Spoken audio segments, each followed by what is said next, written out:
Recently শুনলাম আমরা seater নাকি ইন্ডিয়া হয়ে গেছে। আমরা কইতেছি ভালাই হয়েছে, অনেকগুলো গরু আছে, সব মেজান দিয়ে খাইয়ালাম। কথা কর না, ঠিক কিনা? সিটাঙ্গে মানুষ গরু পাইলে কোনো টেনশন আছে? তো গরুর গোশত যারা খায় তাদের আওয়াজ কি কম না বেশি? জোরে কোন সুবহানাল্লাহ।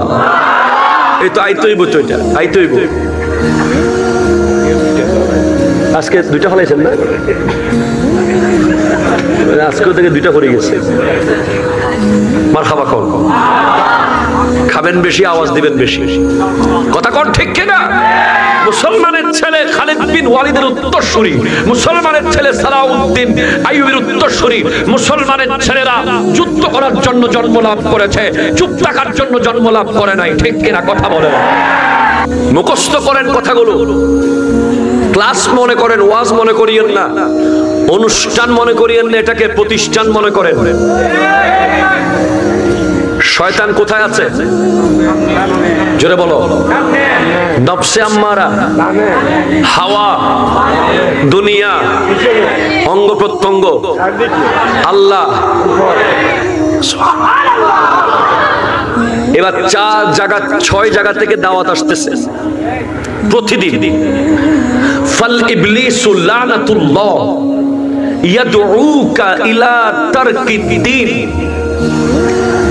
ইবলিস ডাক দিয়ে বলে, এই মুসলমানের ছেলে, ইসলাম ছেড়ে দে, ঈমান ছেড়ে দে, মসজিদ ছেড়ে দে, কোরআন ছেড়ে দে, জিকির ছেড়ে দে। ইবলিস প্রতিদিন তোমাকে দিন ছেড়ে দেওয়ার জন্য দাওয়াত দেয়। কথা বলো, ঠিক কিনা? ওয়ান-নাফসু ইয়াদউকা ইলাল মাসিয়া, নফসে আম্মারা দাওয়াত দেয় গুনার দিকে, গুনার দিকে, গুনার দিকে। ওয়াল হাওয়া ইয়াদউকা ইলাশ শাহাওয়াতি, হাওয়া মানে কামনা, বাসনা, লালসা, দাওয়াত দেয় ব্যভিচার, জিনা, মদ, শরাবের দিকে। ওয়াদ দুনিয়া ইয়াদউকা ইলা ইখতিয়ারিহা আলাল আখিরা, দুনিয়া বলে আখিরাত কিছুই না, আমি দুনিয়া বড় মজা। নাউজুবিল্লাহ। ইবলিস বলে দিন ছেড়ে দে, নফস বলে দাওয়াত দেয় গুনার দিকে, হাওয়া দাওয়াত দেয় বেহায়াপনার দিকে, দুনিয়া দাওয়াত দেয় আখিরাত ছেড়ে দে, আমাকে খা। অঙ্গ প্রত্যঙ্গ দাওয়াত দেয় জাহান্নামের দিকে। ওয়াল জব্বারু ইয়াদউকা ইলাল জান্নাতি ওয়াল মাগফিরা। একটু জোরে জোরে বলেন না ভাই, সুবহানাল্লাহ। আর আল্লাহ প্রতিদিন দাওয়াত দেয় ক্ষমার দিকে এবং জান্নাতের দিকে। এখন কি হয়েছে দেখেন, সুদ যারা খায় তাদের লাইফের হিস্ট্রি আপনি চেক করেন, তারা কোনো না কোনো জায়গায় একদিন রাস্তা থেকে পড়ে গিয়েছিল, সঠিক ট্র্যাক থেকে। হয়তো কোনো ওলির সোহবতে তারা ছিল, ওলি আল্লাহর দেওয়া তাসবিহ ঠিকমতো পালন করে নাই। হয়তো তারা লাগাতার অনেকদিন নামাজ তরক করেছে। যারা সুদ খায়, কিন্তু আশ্চর্যের বিষয় ইদানিং কালে দেখি বড় বড় মসজিদের সভাপতিও সুদী।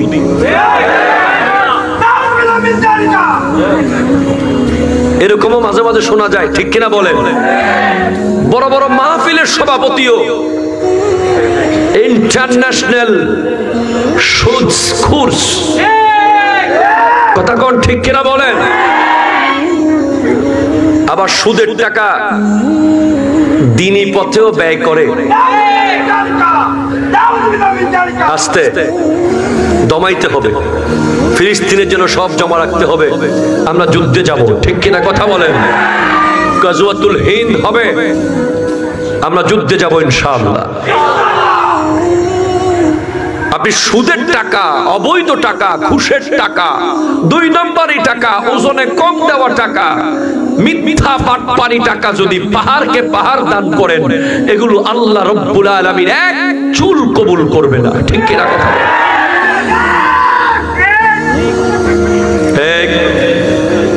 হাসা যাবে না, কারণ আল্লাহ রাব্বুল আলামিনের বিধান। নবীজি ইরশাদ করছেন তালাবু কাসবিল হালালি ফরিদাতুম বাদাল ফরিদা, হালাল রুজি ইনকাম করা ফরজ সমূহের পরের ফরজ।